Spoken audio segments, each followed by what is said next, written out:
Hello everyone and welcome back to Russell's Movie Reviews to share our reviews that that's mostly pretty good, maybe one of the best movies of all time, or a film that absolutely sucks and should remain in the depths of hell. Now last week we obviously discussed The Fly, released in 1958, and today we're going to be reviewing and discussing Psycho 2, which was released on June of 1983, and is obviously the sequel to the original Alfred Hitchcock classic. So, basically, my history with this film is I never really honestly heard of it before until like a year or two ago. Like, I obviously knew about the original. I mean, it's one of the most well-known horror movies of all time, so why wouldn't I know about it?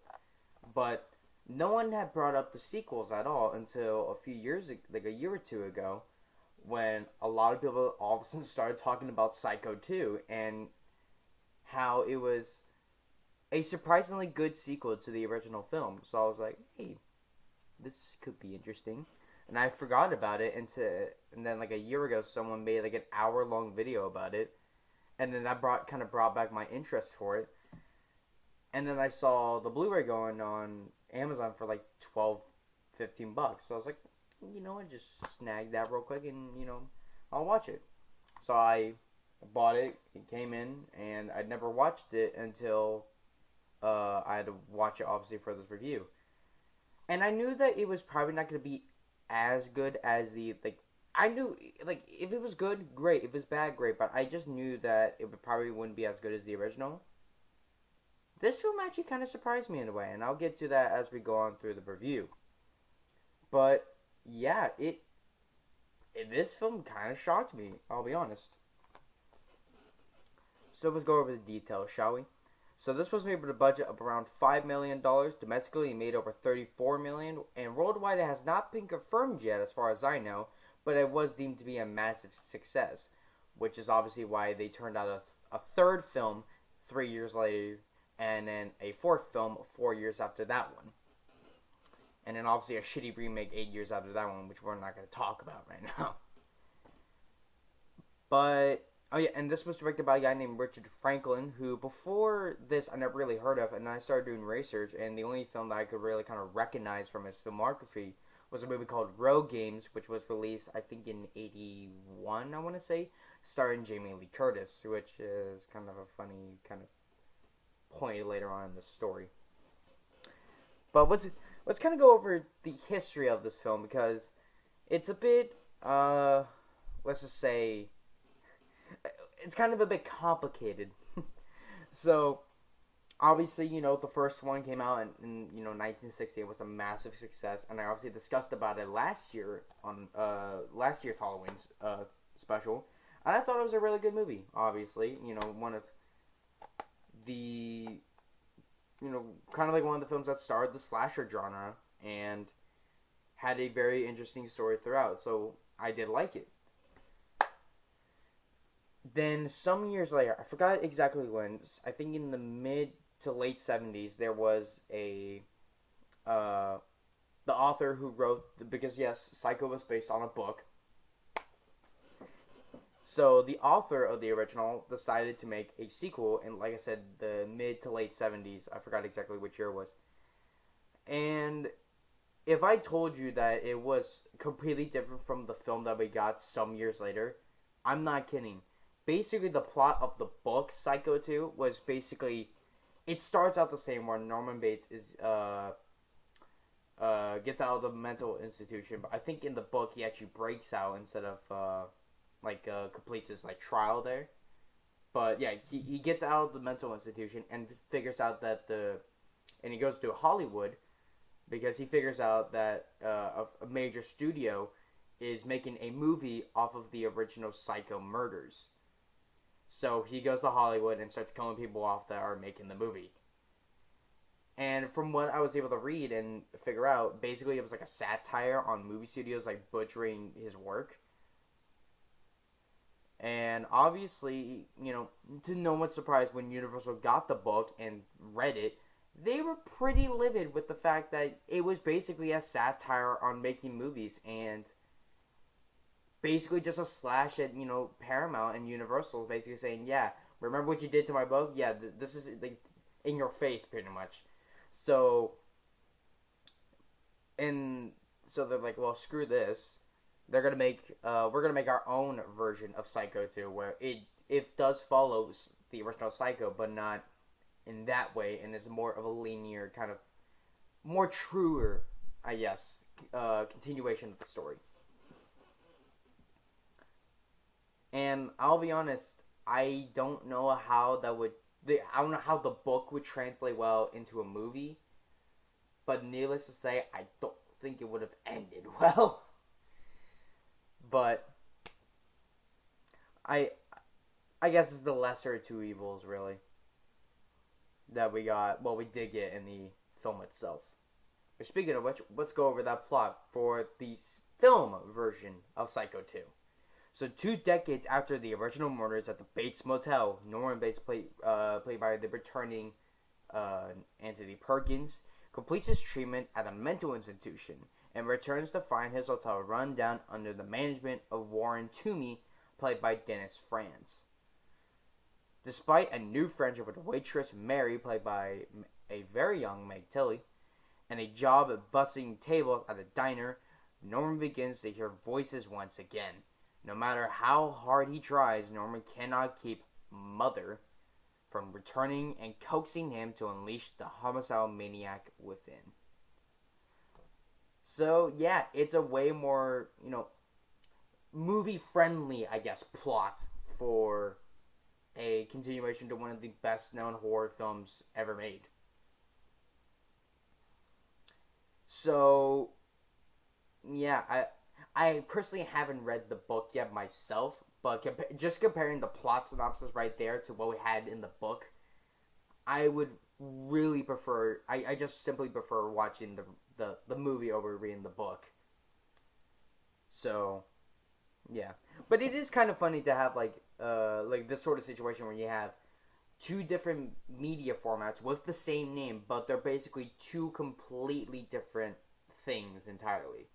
Whereas one, it's kind of like Jaws 3D, kind of, not directly though, but like how they originally went into it being like, oh, we're gonna make like a comedy movie, like a National Lampoon's movie, and yet they were like, no, let's actually make it more of a scary, at the true film, but overall the end product just turned out to be shit. But the intention was still there to try and make it where they made it from like a comedy to like a more direct and serious sequel. And I think ironically enough, they were both Jaws 3D and Psycho 2 were released in the same year, and yet Psycho 2 did way better and is way better than Jaws 3D will ever fucking be. Which, speaking of which, I do plan on recovering all the Jaws films later this season. I just don't know when. So I'll talk about that a little bit more at the end of this review, if I even remember it. But yeah. So yeah, we have in terms of the cast members, we have the returning Anthony Perkins playing Norman Bates again. He does great in this role, and it's kind of it's almost like it seems like fate when you look at it from the context of like us now and like looking back on a film's production, where I think they sent I forgot exactly how the story goes, but I think they sent him one of the either the early drafts or like the final draft of the script, and he originally I don't think he straight up declined it, but I think it was just a little bit. No, actually, now I'm thinking about it. No, I think he did decline it initially, and then he looked back on it later on, like a few weeks later, and then he's like, actually, this actually could turn my career around for better, and so I was like, you know what, screw it, let's take that risk and see if I can do this again, and it worked out because he turned out to have a pretty great career for the rest of his life until his unfortunate passing in 1992. Which I honestly thought he would have at least I mean, I was kind of hoping that he would have, lived till today. But if he did die, I was kind of hoping like it would be at least like a mid to late 2000s. But no, it was 92, and I didn't look too much into his death because I was just focused on getting the script done. I'll probably go more into the depth about it in like the Psycho 3 or Psycho 4 reviews.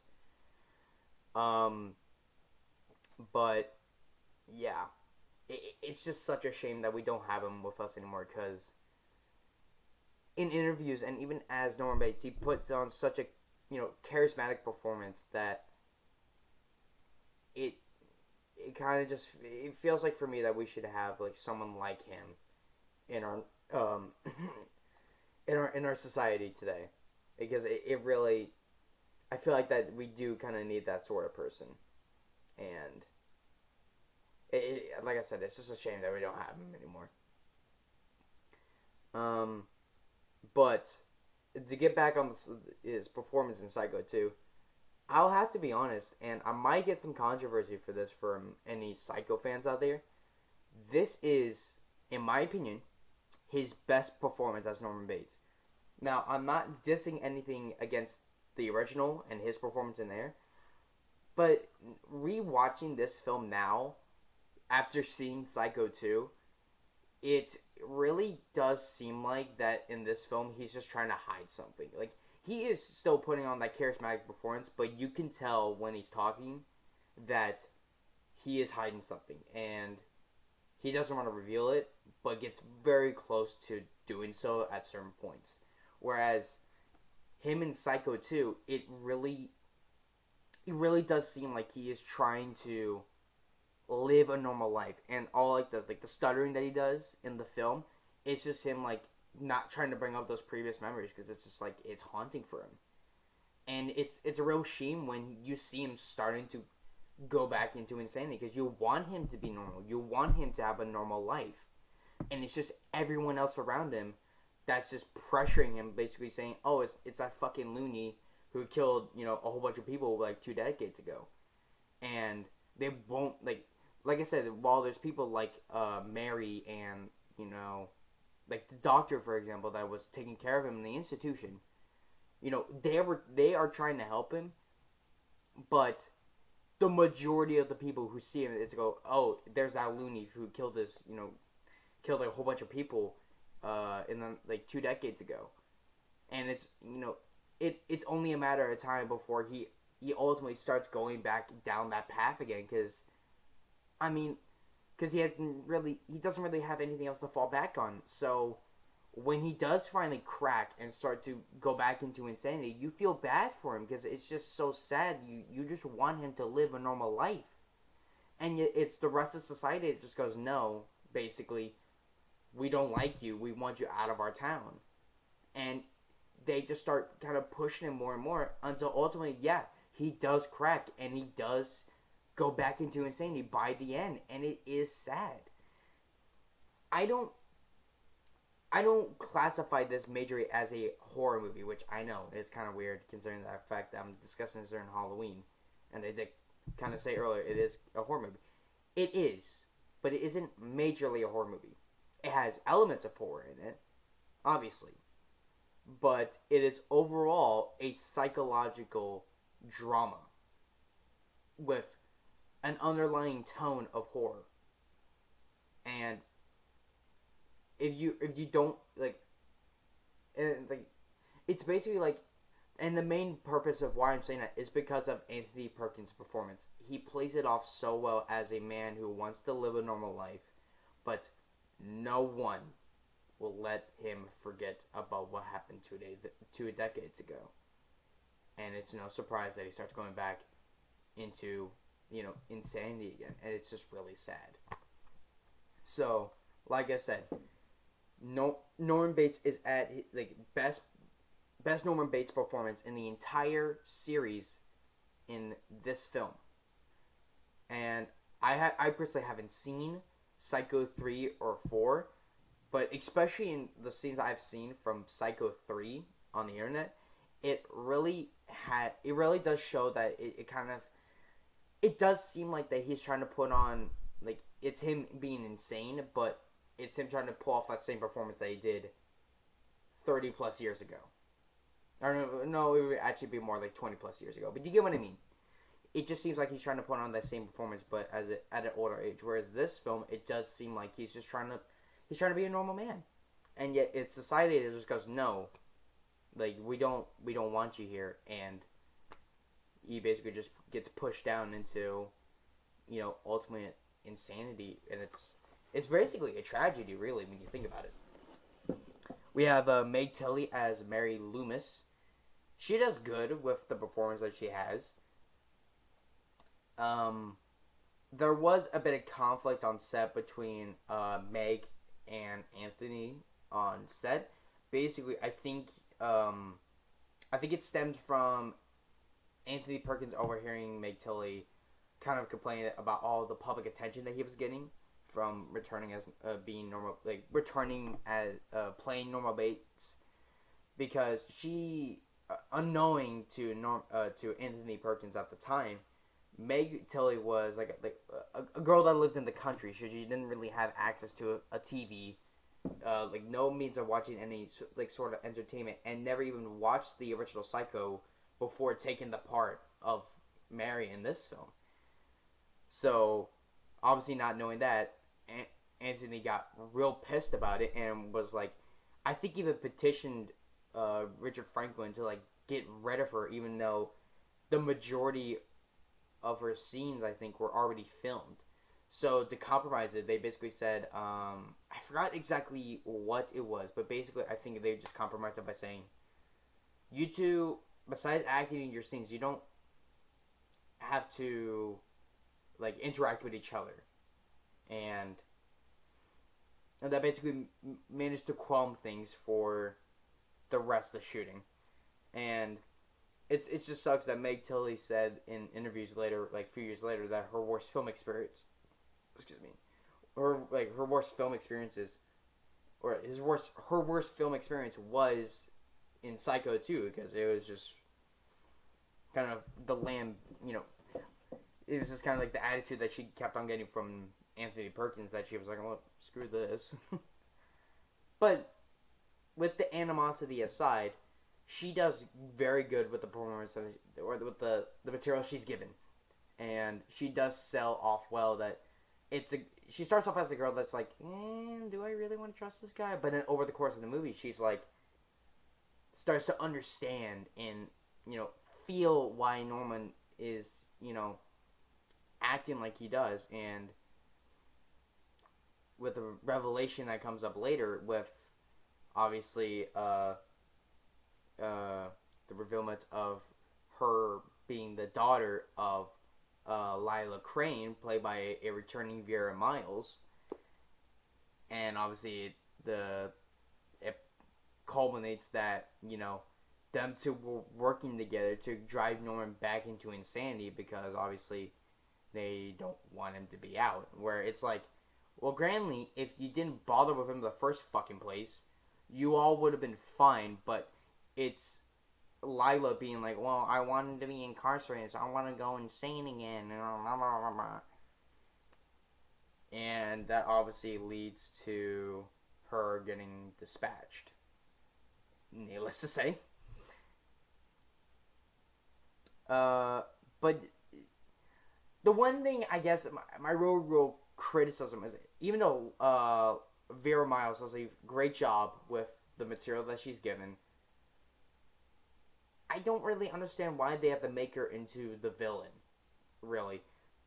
And I think that's actually a common criticism for people who have talked about this film. Is like, they didn't really like the fact that, we're supposed to be rooting for, like, we were rooting for this girl in the original, and yet by this film, she is just now basically kind of the villain of the piece. So you're kind of just like, well, you kind of want her to get arrested or killed off, and like I said, she does get dispatched near the end of the film. So you were just kind of like, it's kind of like one of those weird moments. It was like, yay, but at the same time, no, because you were rooting for her last movie, and now she's just such an asshole now. So it's kind of a mixture of emotions. We have Robert, I think it's Loggia, I think that's how you say it, as Dr. Bill Raymond, who is basically the guy who was, helping Norman get, his treatment in the mental institution. Now, I think originally that guy was supposed to be, or that character was supposed to be a character that we see, I think, at the end of the original. But the actor who played the doctor originally, I think he declined the role and then unfortunately did pass away a few months later. So they just decided to make a whole new character. And Robert is very good in the film as, a man who pops in occasionally but is trying to help Norman. Because he gets the suspicion that, people are screwing around with Norman and trying to make him, basically go back insane. And, he's there trying, he pops in every once in a while basically saying, hey, I want to help you, and I really am trying. You know that your mother's dead. You know that, she's been dead for years. So, I'm telling you right now that he is not real. And he does very good with that. We have Hugh Gilly as Sheriff John Hunt. Now, this guy, I think, was also supposed to be a character from the original film. I think it was also supposed to be the sheriff, but I think that actor just declined the role. So we got a whole new sheriff, and he does good with the few scenes that he does appear in. And I guess, audiences did like him because they brought him back for the third one, apparently. And I don't know, I don't think he pops up for the fourth one. So, but yeah, apparently people did like him because he did pop back up for another movie. And he does good in the film. It's just that he's not as memorable as the main four that I just talked about. We have Dennis Franz as Warren Toomey, who I think it's most well known for, after this one he went on to I forgot, one of the most popular cop shows ever is NYPD Blue. And Dennis Franz does a very good job playing a douchebaggy. It seems like he's a tycoon owner, and yet he is running a hotel, or actually a motel. Sorry. So, and basically turned into a drug den, which is it's no wonder why Norman says you're fired. Get the fuck out, pretty much. And he does good with kind of that douchebaggy kind of role, and he gets his comeuppance later on in the film when he comes back in a drunken fit saying I'll pack my stuff up and I'll leave, you frickin' loony. Obviously he doesn't say frickin', but you get what I mean. We have Claudia Breyer as Emma Spoon, who is the owner of the diner that Norman eventually works at for a little bit. She does good, and she pops back up at the ending, which I will talk about later when I get to favorite scenes. But yeah, she does good with the role. And then finally we have a little cameo from I should explain the scene a bit. So obviously Norman returns to the Bates Motel and his original house, and he starts going up the stairs to get his stuff put in. And he walks by his mother's room, and then he starts hearing the voices pretty much immediately by looking. Yeah, he just hears it, and he does that quick pan turn. And then, because the house is all kind of raggedy, it has been used in years. So, and then from it does this very cool transition where it cuts from the door in the present time when it's all creaky and kind of gray because all the dust, to how it looked back then with all the vibrant red paint, and just hear his mother oh, why did you poison my tea? I'll get you for this one, Norman. Bad. This is what you get for treating your mother poorly. Or some BS basically saying I'm gonna get you basically, and there's nothing you can do about it. And we see an image of a young Norman Bates, like basically in the door. Little known fact, that was actually Anthony's son, Oz Perkins, who played the young Norman Bates in that still image. That we also see when the doorknob is like twisting open, you can see like the child version of him just standing there.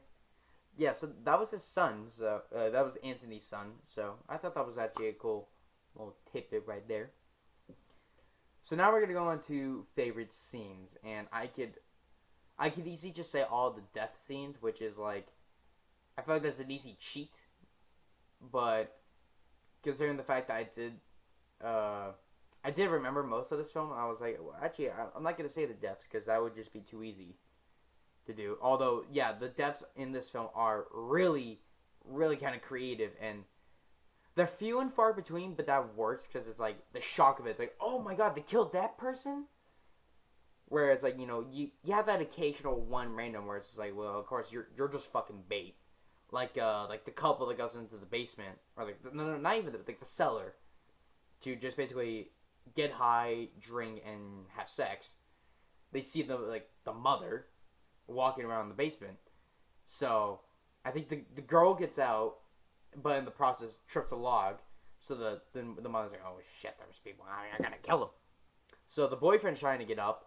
And he sees her, and obviously he's slipping on the fucking logs like a dumbass, and just gets stabbed to death. And I do like the shot though when he's getting stabbed, and he's like, you see it's the one shot of like the window to the cellar, and you see the mother like keep on staring in the background, and you just see his hands like clawing down like the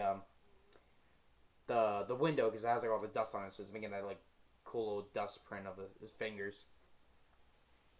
So that one's like kind of like I think that one was the obvious one for me in terms of the deaths, where it's like, oh, that's going to be obvious because it's stupid teens going to stupid places to just get high and hook up.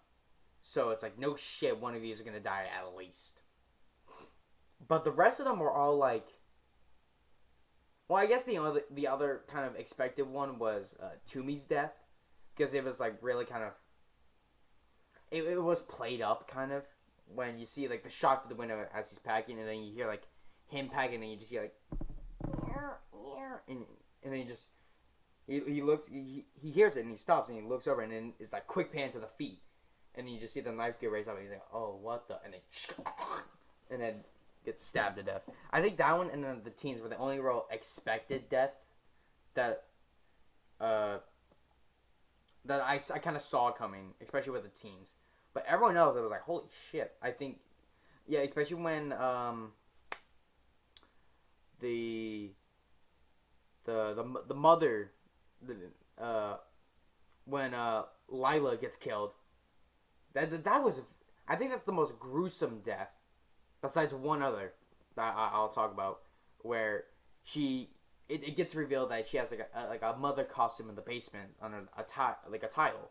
So she's about to get it on, and then you see the feet coming up, and you're like, oh shit! And then she turns around, and it's his mother sitting there, and she screams, and then the figure dressed as mother shoves the knife down her mouth, like into like the back, like basically, it's like here, and then he throws the knife in there. It goes from like here, and then even poking out of the head, like the back of the head, and it's like Jesus, like I think that was the most gruesome one of all. And then we had the doctor's death, where she's like, after Mary, it's like she gets on the mother costume. She's like, put the phone down, Norman. And then she goes up to the upstairs telephone, and she's like, because that worked before, where it's like, Norman, put the phone down. And unlike the first time, it didn't work. And then you just see this like figure like walking up to her, but then you see like it's like the suit jacket and like the blue flannel. So it's like, oh, it's clearly not mother.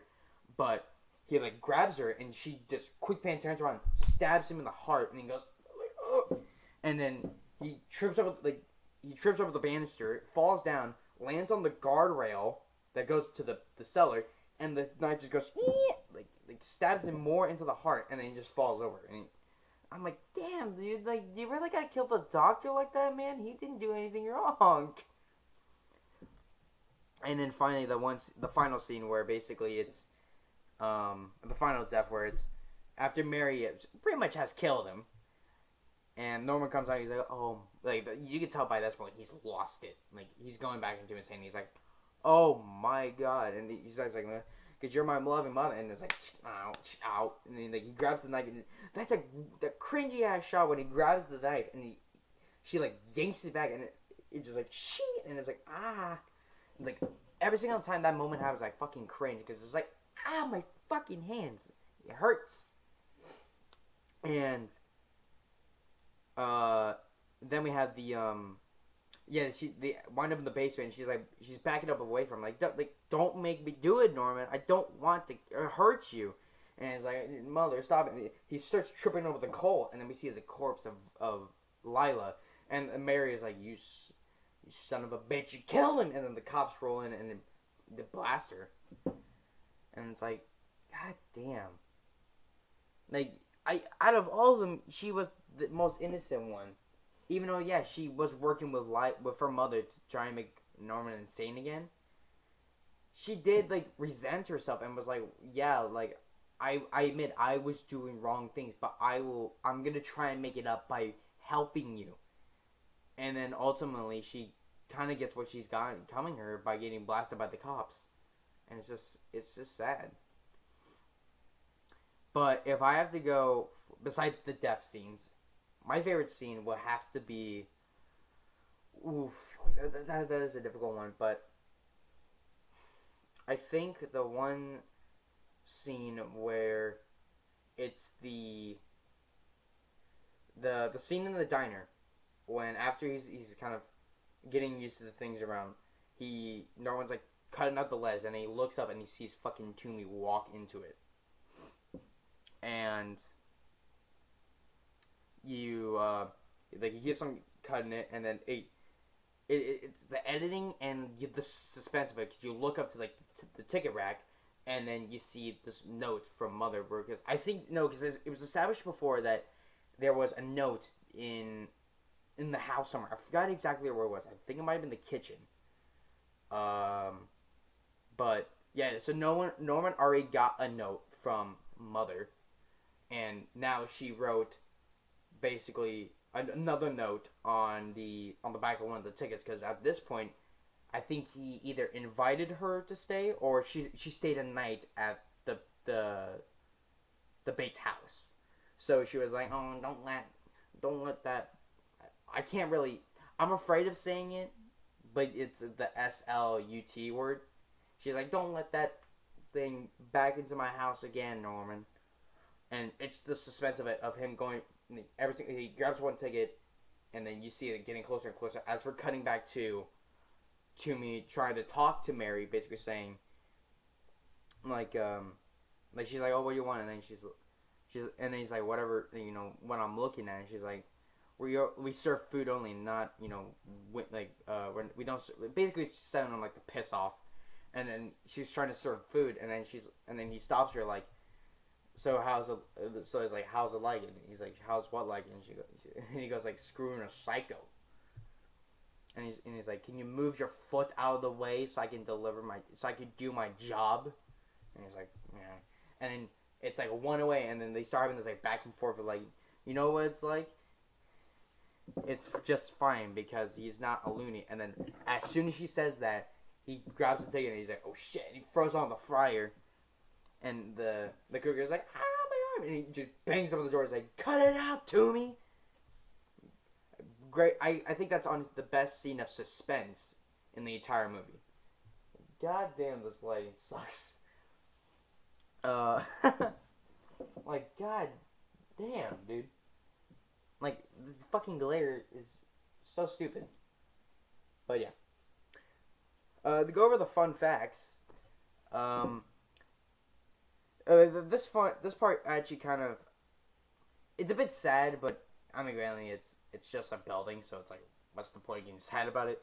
So basically, the Bates house, which is, that, well, that was the original house from the original film. Like, yeah, they tore it down, but they reconstructed it with all like the original parts. So basically, it was the original Psycho house, but it was, I think they tore it down so they can move it to a different part of the lot.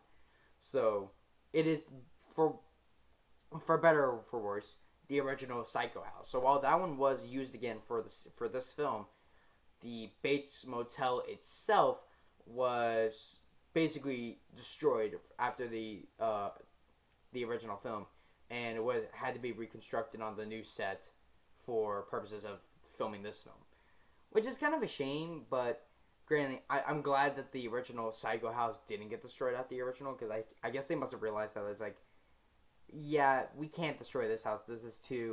This looks too good, so we can't destroy that wall. The Bates Motel, fuck it. And the other fun fact I have is when Mary and Norman go to check out the mother, like the bedroom, like the master bedroom for the mother. You can see the silhouette of Alfred Hitchcock's face, or really his head, on the wall before the lights are turned on, and that was a kind of a wink and a nudge from the director Richard Franklin to his former mentor, who used to make cameos throughout most of his films until his unfortunate passing in 1980. And I'm actually surprised I didn't bring this up earlier, but Richard Franklin kind of actually didn't really work under Alfred Hitchcock, but he was kind of Hitchcock was like a mentor to Franklin, and they kind of talked it out for like years when Franklin was in like film school. And yeah, and then Hitchcock passed away in 1980, and this was like kind of like his tribute to him in the film, like, hey, I'm still respecting you. So I thought that was kind of nice. And the score, yes. So we had for the original film, I forgot who the hell did the score for the original. I think it was I want to say Henry Mancini, but I don't know if that's true. I'm gonna look it up real quick, but I think at this point we had I think either the composer was working on a different film at the time, or didn't have or was dead by this point. Bernard Herrmann, that's what it fucking was. So yeah, Bernard Herrmann obviously did the score for the original film, and I think by this point he was either, like I said, either working on a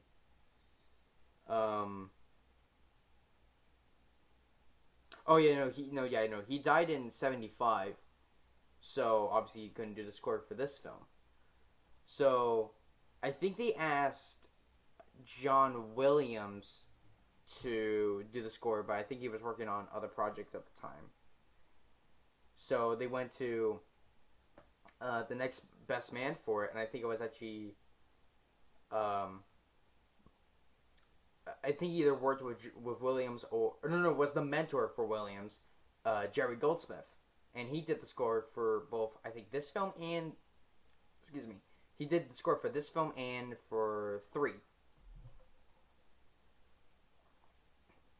Now, the score for this film is very good. Honestly, not as iconic as the original, but it works for this film. And yeah. And I would say go and check out the soundtrack, because, but unfortunately, as of the time of this recording, which is the 25th of October, the score for this film is sold out currently on Entrada Records. It did get a re-release sometime last, like, a couple years ago, and it's currently sold out right now. But when it comes back up for sale, I will put a link in the description below. But at the time of this recording, it's not available yet. But yeah. But I think you can easily. I think people have done rips of the soundtrack to like YouTube and stuff, so you can easily listen to it through there, or get the original album release. I think that came out at the time. So you have options. Or I think you could probably easily get it on streaming services. Definitely not Spotify, because I did check that a few days ago, and it was not on Spotify for the complete soundtrack. They did have the theme though, but I don't know if that's the original theme from this film, like by Jerry Goldsmith, or it was someone who did like a different like a recomposure of it. But I don't know about like Apple Music and stuff like that, so try and check that out for yourself because I don't currently know right now. But all I know is that the original the complete soundtrack is currently sold out, and like I said, when it comes back for sale, I will put a link in the description. So, I guess more quickly before we get to the my final thoughts about the score is that if you may notice, besides the opening cue when it's referencing the shower scene from the original, they don't use the Psycho theme throughout the entire film.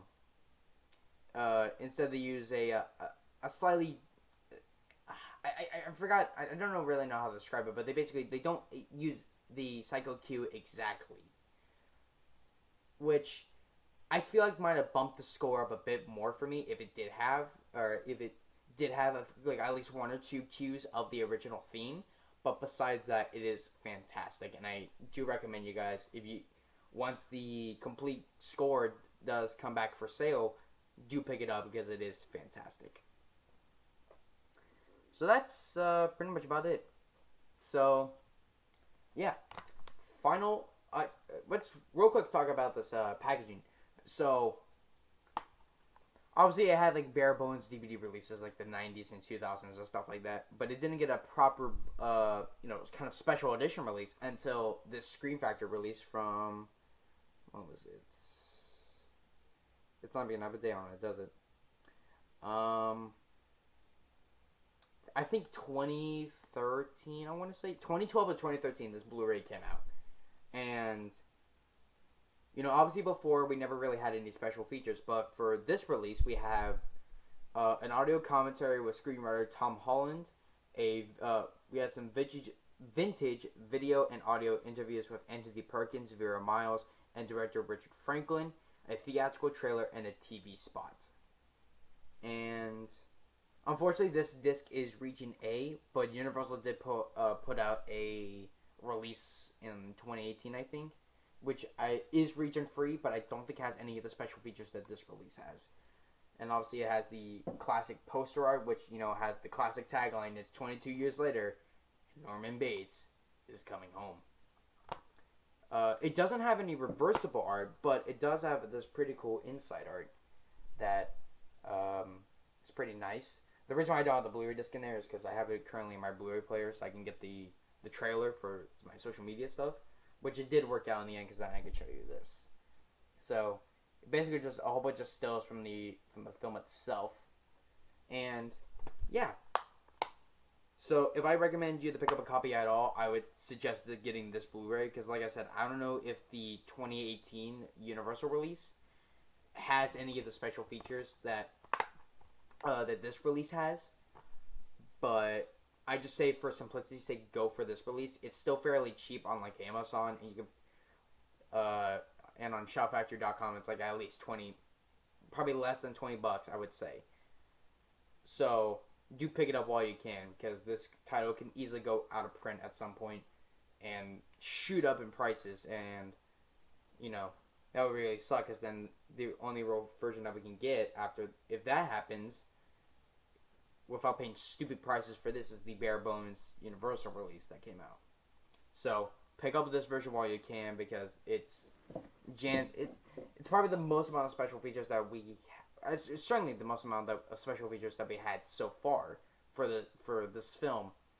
But I do really wish I really do hope that Scream Factory is trying to put out like a 4K release of the Psycho sequels, along with the more. And the remake we can do, sure, it would be nice to kind of do, the rest of the Psycho films with 4K transfers to kind of go inside with this, with the original. But yeah, so final thoughts on Psycho 2. It's a really it's a really goddamn good sequel, and I do highly recommend this. At least watch the first film and then move on to Psycho 2, because this right here makes the perfect duology. And Psycho 3, yeah, I guess you could watch that and continue on, because this film, Psycho 2, kind of does obviously end on the cliffhanger where it's like, yeah, the Bates Motel is finally open, and he's slipping into insanity again. So what could happen next? So I guess you could watch Psycho 3 afterwards. Psycho 4, I guess you could also watch that one, but screw the remake. It's pointless to see it. If you already seen the original, don't even bother watching the remake unless you want to torture yourself with, no joke, an exact shot-for-shot remake for this film, just done worse. Vince Vaughn as Norman Bates. There you go. Simple as that. Don't fucking watch it. But, yeah. So, I highly recommend this film. I will admit, in the middle, it kind of does drag, which just barely leaves it off from me giving it an A+. But it absolutely does deserve a solid A. This film is fantastic, and I do recommend everyone to watch it, along with the original Psycho at least. So that was my review on Psycho 2. Sorry this review was so delayed because my freaking computer decided to act like a piece of shit. And basically shut down 3 consecutive times in a row in one day. And I just said, screw it. Not even going to bother for the rest of the day. And I'm going to give myself a couple days break until now. So yeah. Hope you guys enjoyed my Psycho 2 review. Make sure to follow me on my social medias. Link down in the description below, and get a reminder at the end card. Basically, you get notified there when videos are coming out. And follow me on my Twitch page, because I will be doing some live streams every once in a while. Also, if you like this sort of content, feel free to subscribe. I'm trying so hard to hit 150 subscribers by the end of the year. We're at 135 right now. So just an extra 15 by the end of the year. And if we can get that, that would be the best end of year, gift I can ever wish for. So let's try and get up to 150 subs by the end of the year, because that would be fantastic for me. And that would show that you guys do like this content and want me to put out more. So, thank you. And this is sort of like a kind of like a Patreon thing, even though obviously I don't have, the resources to run a Patreon. I have a Throne page where basically, it's in my bio where it explains it a little bit more. But basically, you guys can gift me stuff on my wish list, and that allows me to do more reviews and get better equipment, and basically to up the quality of these videos, so I can give you guys the best content possible. So basically, like Blu-rays that I possibly can get for future reviews, like I said, better equipment, like microphones, like microphone arms, stuff like that. So and that's only if you guys want and can support me. As much as you guys watch the videos, that's fine. If that's all you can do, that's great. But if you want to help that extra bit more, go into my Throne page and maybe make a purchase every once in a while, because that would help me spectacularly. And I'm not saying you have to do it, not at all. I'm just simply putting it out there, saying, hey, if you want to help this channel grow, you can buy a gift every once in a while, and I will mention it if it's like a new film that I haven't got. For example, if I did, I'm not, just random example, I already have Alien 3, but if I put Alien 3 on that list and it said bought by Josh, I would say in the video that I discuss it, thanks Josh for getting this for me and helping me discuss it, stuff like that, basically, just to get that little extra bit of acknowledgement from yours truly, and help this channel grow. That is out there. So if you guys want to do that, the link will be in the description below, and it's also on my channel page as well. And in the bio section, there is a link there to go to it. So it's there as well. I think that's about it. So anyway, guys, stay tuned for next week, or this upcoming Saturday, where I'll be hopefully discussing Alien 3, both cuts as well. So we're going to be talking about the theatrical cut and the assembly cut. So that's going to be a meaty video for you guys. Anyway, hope you guys enjoyed, and stay tuned for the Alien 3 review this weekend. Live long and prosper. Out.